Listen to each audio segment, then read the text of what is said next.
এর বয়স মাত্র 12 বছর, কিন্তু এ ডিএনএস এর সমস্যায় ভুগত।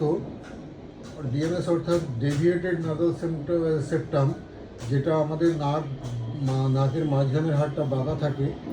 আর তার সঙ্গে ওর পলিপও ছিল আর অ্যালার্জি ছিল। এই 2-3 রকমের সমস্যায় ও আক্রান্ত ছিল দীর্ঘদিন, প্রায় 4-5 বছর ধরে ভুগছিল। কিন্তু এখন ও অনেকটা ভালো আছে সব দিক দিয়ে। আরে তোর নাকের সমস্যা কেমন আছে বল? এখন ভালো আছে। আর কোনো অসুবিধা হয় নাকে? নাক বন্ধ হয়? কোনো সময় শরীর বন্ধ হয়, কিন্তু এখন অনেক ভালো আছে। ভালো আছে? অ্যালার্জি আর হয় না তো?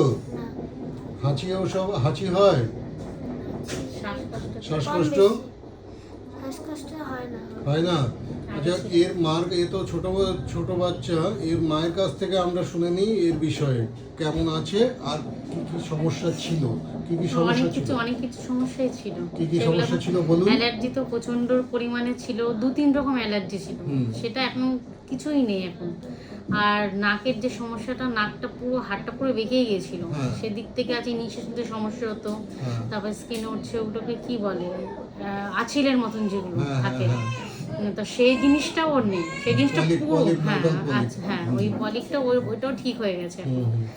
তো এখন ও পুরোই সুস্থ। আমি আরেকবার তাও দেখাতে নিয়ে এসেছি, স্যার কি বলে কতদিন আর চলবে না চলবে, তাই ওই কারণে। ঠিক আছে।